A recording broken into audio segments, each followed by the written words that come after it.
Aspirants. So we have started a new series that we are going to discuss today, and in this new series, we will be discussing about the advent of Europeans in India, and we will be starting with Portuguese, Dutch, and Danish.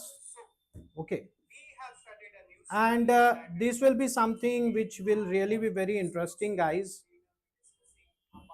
because just a minute. Okay, I hope so that I'm audible and visible to all. I'm just checking. Just give me a second.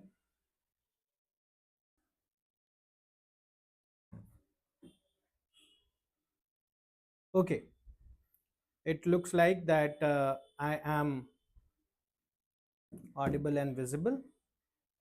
Okay, and your chats will also be visible to me. Okay, so we will be talking about the Portuguese, the Dutch, and the Danes, and this is one of the very important topics for the students of UPSC and state PCS examination, as well as for the other examinations as well.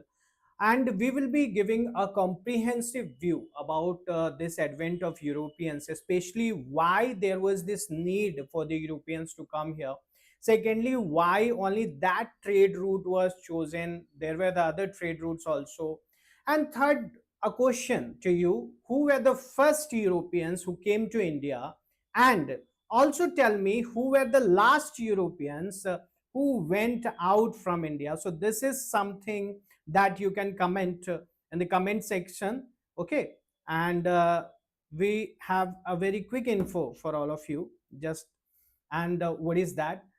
If guys you're preparing for UPSC CSE 2026-27, or you are preparing for TSPSC Group 1 or for Group 2, right now we are having the live batches running, and you can contact in our live batches, and these are the numbers that are given below. You can call here and inquire for more. Okay, so this you can do. And also guys, if you want the PDFs for free of this class, so for that also you can join our Telegram channel, and there you'll get the PDFs for free. Okay, so let's get started with the class today.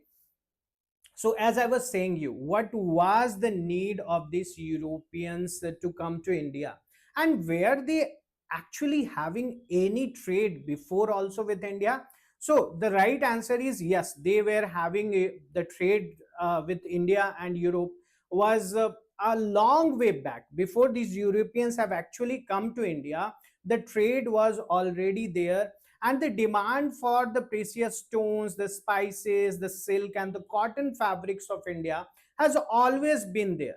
Now, by the 15th century Europe, if you see, especially the spices demand from India has increased. And why that has increased? It has increased because of the agricultural advancement that has taken place in Europe, and that enhancement has increased the food production, also the need for the food production, and also the meat supply has increased. But to protect the meat or to cook the meat, for both the things, both for the preservation as well as for the cooking, you need spices. And for that, India was very important, because India was providing spices. Europe was not able to grow its own spices at that time. So now there were already two trade routes to India that may have been connected to Europe, but those were not actually controlled by Europeans. One overland through Iraq, Iran, and Afghanistan, if you can see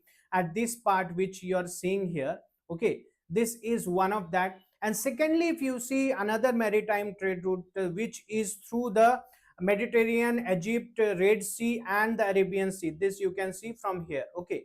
But what was the issue? The issue that happened was that now, after the Ottoman Turks have the control of the Constantinople, okay, because of that, they are not allowing the Europeans to have direct trade with Indians. So what those Europeans will do, Europeans have to find a new route to India. It is very important for the Europeans that they search a new route, and for that only you will see that this new route search will start by the Europeans, and especially this part that we have already discussed, that in 1453 the Constantinople was already captured by Ottoman Turks, and that gave them the control over that trade routes, and they cut off the direct access of the European traders, as Ottomans and Europeans were rivals of each other. You can also see in this map expansion of the Ottoman Empire of that time. So after this, what will happen? There will be a struggle by two European nations, especially Portugal and Spain, and they will go for the search of new trade route, sea route to India. The technological advances will also help them. Like now, you are having the last shapes; they are also having the compasses. Also, the other things that were there, that was helping the maritime trade at that time. Okay. Now, Portugal emerged as the leader in the search of a direct route to India. It will be motivated by Prince Henry, the navigator, then King John II, and also later by King Manuel. Okay, so this is something that you should understand. Okay, now if you see, the Portuguese navigators with the royal sponsorship made incremental progress along Africa's west coast. The breakthrough came in 1487 when Barthelmeus Diaz accidentally rounded Africa's southern tip, later named the Cape of Good Hope by King John II, after a storm demonstrating a passage towards the Indian Ocean possible. Okay, now here you will also see that the Spanish initiatives were also taking place at that time. Okay, meanwhile, Spain backed Christopher Columbus at that time, who hypothesized the Earth's roundness allowed reaching India by sailing to the west. Okay. Instead, Columbus discovered America in 1492, but believed he had reached India. Okay. Now, this led to a geological rivalry and resulting treaties like the Treaty of Tordesillas in 1494, partitioning the world between the Portugal and Spain. Okay, so this is something that you should keep in mind, that along with Portugal, it was Spain also that was directly competing to reach to India. But keep in mind, Spain never came to India. Where did they went? So Christopher Columbus, in search of India, accidentally he searched America. Well, that is totally a different story. We'll discuss some other day. So Vasco da Gama's voyage and India's direct connection under King Manuel I, we will see Vasco da Gama was tasked with finding the route. Relying on the Diaz's prior navigational data that Riaz has already given, da Gama rounded the Cape and he reached Mozambique. Mozambique, a key African trading hub at that time, and there he was happily surprised to see that there were many ships which were coming from India or which were about to go to India. And there he will hire an Indian sailor named Abdul Majid. Okay, and successfully he will reach Calicut. Calicut, which is now known as Kozhikode, that's in Kerala in 1498. Okay, now this will establish a direct link between Europe and India by sea. Okay, you can also see in this map, this is the exact route that was used by Vasco da Gama. This Cape of Good Hope, here if you are seeing, so it was actually discovered by Diaz, Barthelmeus Diaz. Now, at that time, Cape of Good Hope was not the name that he gave. He gave it the name of Cape of Storm because there were a lot of storm arising at that time. But then it was later changed by his kings. The name became to the Cape of Good Hope. And from there, you'll see he reached to this place. And here is Mozambique, if you can see very nicely. This is the Mozambique. And from there, where they are going to Calicut. Now, it is also believed that Vasco da Gama, when he returned back from India and when he went to his place, he got 60 times profit of whatever the goods he has came with in India. Okay, so that was quite a huge amount that we talk about. Now you also see the advent of Europeans. First and foremost, we are having in 1498 the Portuguese. Then we will see the Dutch, okay, in Masulipatam, they will come. Then we'll see British in Gujarat in 1608. Then we are also saying 1616 Danes in Tranquebar, Tamil Nadu. Danes will have the list impact that we talk about French in Pondicherry in 1664, and then we also see in 1757 formal British rule will begin. Okay, in this table also, if you'll see, you're seeing the European arrival in India, that you can see it starts from the Portuguese. And I'll repeat my question once again: who were the first who came to India as the advent of European begins, and who were the last even after the independence to go out from India? I've given you a hint. You might have thought the Britishers, but it's not the Britishers. Anyways, so Vasco da Gama discovered the sea route to India via the Cape of Good Hope and landed in Malabar region. That's in Kerala there. Okay.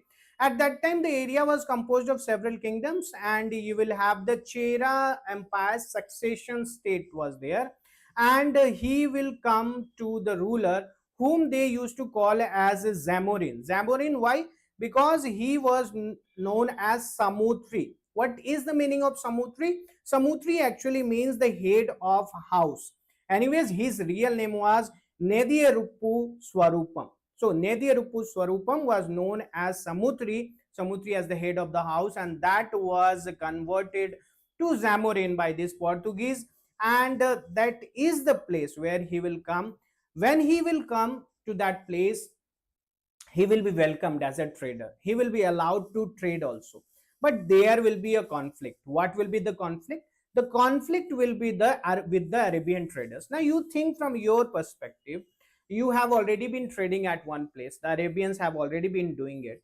You will see a new player has come. So why you will support that? Okay. And there was a religious tension also. What was the religious tensions?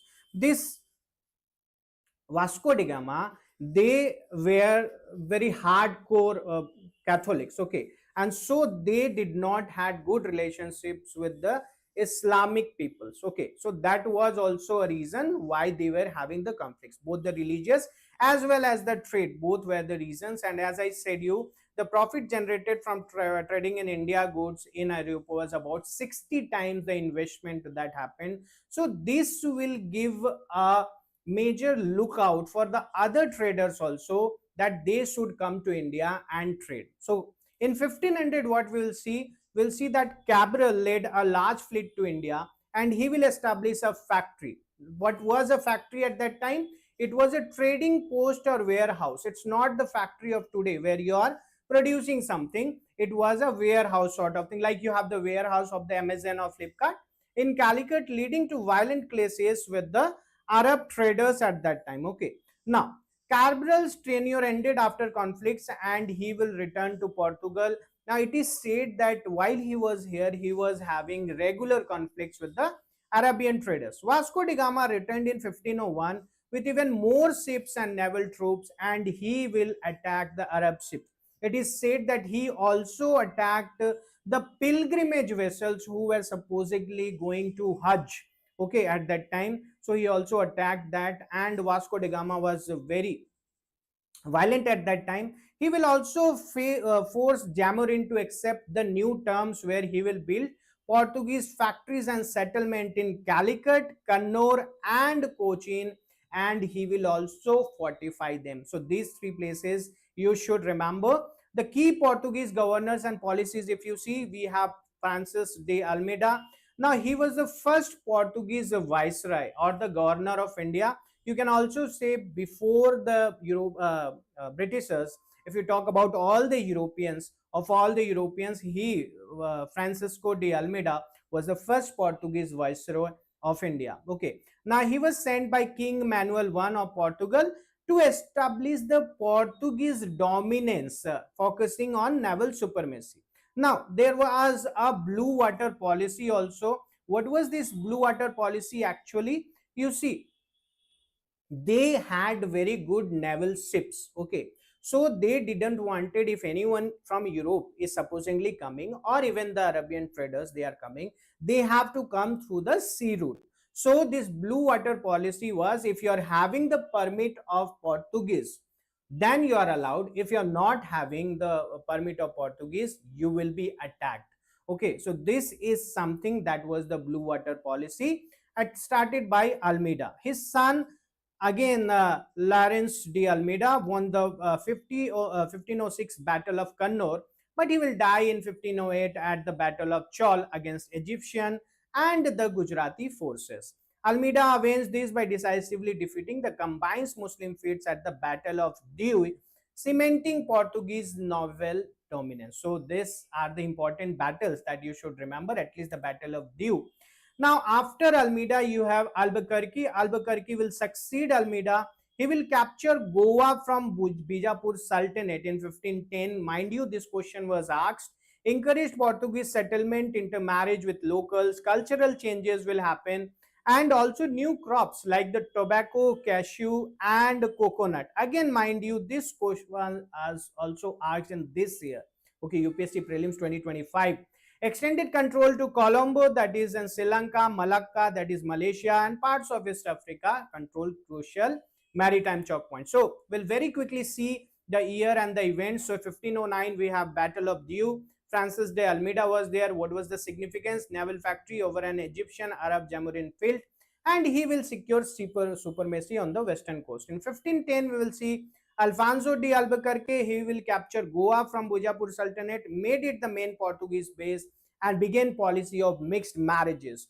Then in 1530, guys, we will see Goa became capital and consolidated control developed as the administrative trade center. 1535 for the Portuguese, it was Diu subjugated, strengthened maritime control, and 1559 Daman was captured, further extended northern coastal reach. So this was the reach of the Portuguese that we have seen. The further expansion that we will see, Nuno do Cana, he shifted the headquarters to Goa in 1530, sought expansion on India's east coast, that is in Hooghly in Bengal. The rise of the Mughal Empire created new dynamics. Gujarati rulers sought Ottoman help, but eventually chose an alliance with the Portuguese against the Mughals, leading to the Treaty of Bassein. Okay, now ceding Diu and Vasai to the Portuguese because they had needed the help of Portuguese to fight against the Mughals. Political intrigue continued, including the suspicious death of Gujarat's Bahadur Shah after negotiations with Portuguese. Again, this was also asked. Now, Portuguese settlement 1500, we have Cabral established a factory in Calicut. Then 1503, Cochin became the first Portuguese settlement, and 1510 we have Albuquerque captured Goa, which became the capital of Portuguese in India.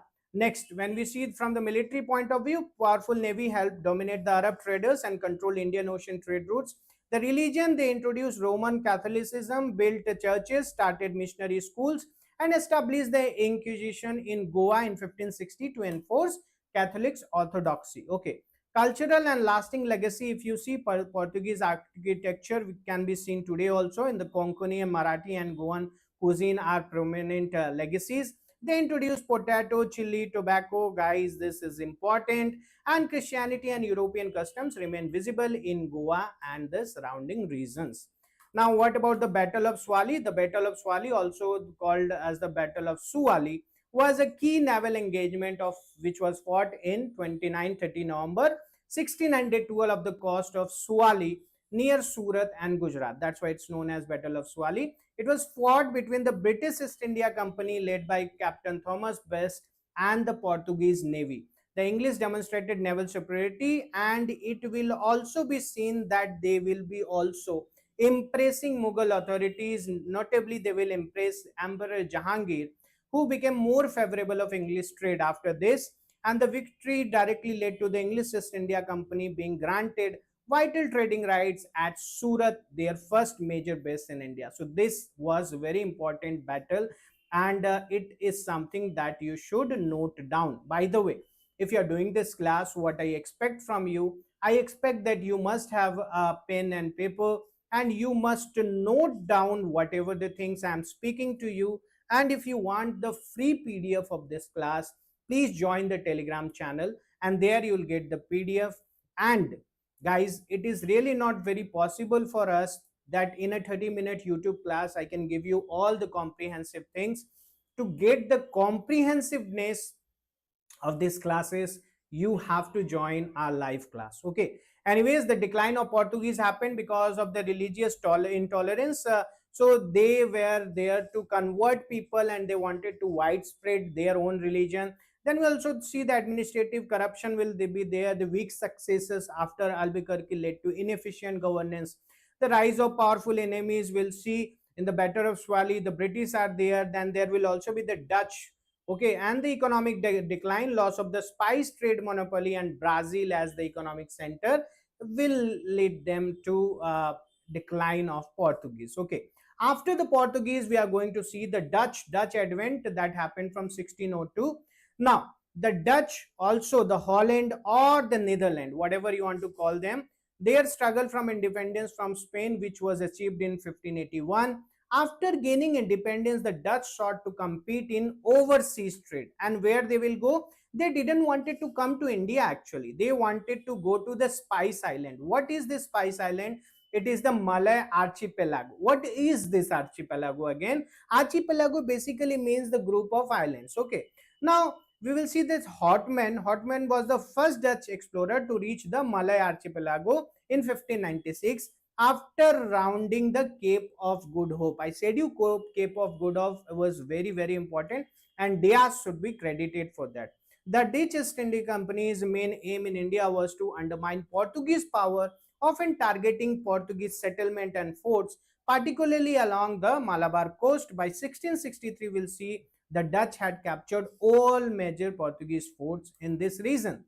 Now, formation and early success, if we talk about, the Dutch East India Company was established in 1602 by merging six smaller trading companies. It was granted 21-year monopoly for Asian trade, and the Dutch initially focused on the spice trade, particularly from the Maluka Islands. Okay, their first significant established in India was Masulipatam in 1604, 1605, followed by Pulicat in 1610. Now, when we talk about the Dutch settlement and the trade, what we see, we'll see that the Dutch traded in textiles, spices, indigo, silks, saltpeter, opium, and rice. Please remember these are important. And they also conquered Ceylon, that is Sri Lanka, from the Portuguese in 1656. Major Dutch settlement, if you talk about, so first we have in 1610, we are having their first capital in India, that is Pulicat. Then we are also seeing Masulipatam, 1605, important factory on the Coromandel coast. We are seeing the Chinsuda in 1653, Bengal settlement. 1663, we are seeing captured from the Portuguese, that is Cochin and Surat in 1616, the trading factory in Gujarat that was. So the Dutch administration, if we see guys, we will see that they focus slowly on trade, especially spices, indigo, saltpeter and textile, maintained good relations with Indian rulers, and they used superior naval power to dominate Portuguese. This is the map which is very important. Again, I'm repeating, if you want this very colorful and very informative PDFs, you should join our Telegram channel. And even after that, if you are having any more question, you can call on these numbers. These numbers are given at the end of every slide. If you want to ask me personally any question, or any of the teachers of Shikara Academy, including Deepika ma'am, you can call on the numbers given below and inquire. So there was this Battle of Badara. What was the Battle of Badara, which was fought on 25 November 1759 in Chinsura in Bengal? It was between the British East India Company and the Dutch East India Company. Now, what we see, the British forces that supported by Mir Jafar's troop, who ultimately sided with the British, decisively defeated the Dutch near the village of Bidera between Chinsura and Chandanagar. The defeat marked the effective end of Dutch power in Bengal and India. When we talk about the Dutch, we don't have very specific, especially for the Dutch and also for the Danes, we don't have a lot of things to discuss about them. So the Battle of Colonial, that is in 1741, the Dutch were defeated by Martandu the ruler of Travancore, one of the earliest defeats of European power by an Indian ruler. This is again important. You should remember about it. Focus shift to Indonesia. So we will see that the East Indias where profits were higher. Then we'll see the competition from British and French. They could not compete with the political and military power of the British East India Company. And the internal corruption and financial losses also were something that we'll see that they went bankrupt and was dissolved in 1799. By 1799, the Dutch East India Company was dissolved due to financial crisis and accumulated debts of nearly 19 million Dutch guilders. Okay, so this makes the end of the Dutch. And lastly, we are going to discuss about the Danish. Now, The formation and early activities, the Danes were from Denmark, a Scandinavian country like Portuguese, Dutch, English, and French. The Danes also attempted to establish trading posts in India, but their impact was very limited. The Dutch or the Danish East India Company was established in 1660 under King Christian IV. The company operated in two phases, the first from 1616 to 1650 and the second from 1670 to 1729. Now, if you see the establishment of Danish, the treaties with local rulers in 1620, the Danes signed a treaty with Raghunath Nayaka, the ruler of Tanjore, who allowed them to establish a fort and factory at Tranquebar. Then we have the trade activities of the exported cotton, textile, and spices, imported Danish goods and firearms. And the missionary works also happened at that time. The Danes allowed Protestant missionaries like this Zin Balg to operate. Zin Balg is a famous for translating the New Testament into Tamil, making Tranquebar a hub of early modern education and printing. So this is something that you should keep in your mind. 1616, Danish East India Company formed. Then in 1620, first Danish settlement in India established at Tranquebar on the Coromandel coast of Tamil Nadu. 1676, another settlement was established at Sri Rampur in Bengal near Kolkata. Now, the two major settlements that were there of the Danes, Tranquebar, that is in Tamil Nadu, main base on the east coast, and the Sri Rampur in West Bengal, commercial post near the Hooghly River. So these were the Danish settlements. And what was the reason for the Danish decline? Again, limited financial resources were there, a small population, and also the competition from the larger powers like the British, French, and Dutch. Okay, so the Danes eventually sold all their Indian possessions to British in 1845. So this you should remember that they sold all their possessions to the British in 1845. So with this we have come to the end of the class and we will see how much we can remember. So who among the following European colonial powers continued to possess territories in India even after Indian independence in 1947? Quickly comment in the comment section what is the right answer here. Well, the right answer here is Portuguese. Okay, so the Portuguese were the first one who came to India, and even after India's independence in 1961, yes, up to 1961 they were there. So they will go after 1961. This is something that you should keep in mind. And the session and reason question, let's see. The Portuguese introduced several new crops to India and established the first printing press in the country. This is absolutely correct. The Portuguese presence was limited to coastal trading and their influence waned by the end of the 16th century. This is also absolutely correct, but the explanation is not correct. Okay, so what will be the right answer? B. Both A and R are correct, but it is not the correct explanation of A. Okay. Now, the next question, match the European colonial power with their initial main base in India. I believe you are answering as I am giving you this question. So, Portuguese are someone who are related to Goa. We have seen that. Then the Dutch also can be related with the Tranquebar or Pulicat. What do you think? And the Danes should be related with the Tranquebar. So, A should be 2, B is 3, and C is 1. What is the correct answer? A2, B3, C1 is the correct answer here. Okay. Consider the following statement regarding the Dutch in India. The Dutch East India Company's main focus was trade in India, textile and spices. Okay. And the Dutch lost control and power in India after the Battle of Bidara in 1759 against the British. If you have seen the classes very correctly, you will know that both of these statements are correct. Let's see the last question. Which statement about the Danes in India is correct? The Danes established their main settlement at Goa. No. The Danish East India Company was established in 1616 and at Tranquebar. Yes, that's correct. The Danes was controlled Bombay. No, Danes retained the Indian settlement until no. Danes sold it. So what should be the correct answer? B should be the correct answer. Yes, B is the correct answer. And with that, guys, if you are preparing for TSPSC or UPSC, or guys, if you are preparing for any other examinations and you really require mentorship for one-on-one live mentorship by Deepika ma'am, this is the opportunity for you. Okay, so you can call on the numbers given below and you can get the mentorship by Deepika ma'am. Once again, I will repeat, If you want the free PDF of these classes, you should join our Telegram channel and you will get the free PDFs there. And if you have any question for any of the educators in Shikara Academy, including Deepika ma'am, you can call on the numbers given below and inquire for more. And also subscribe so that we meet again, and keep working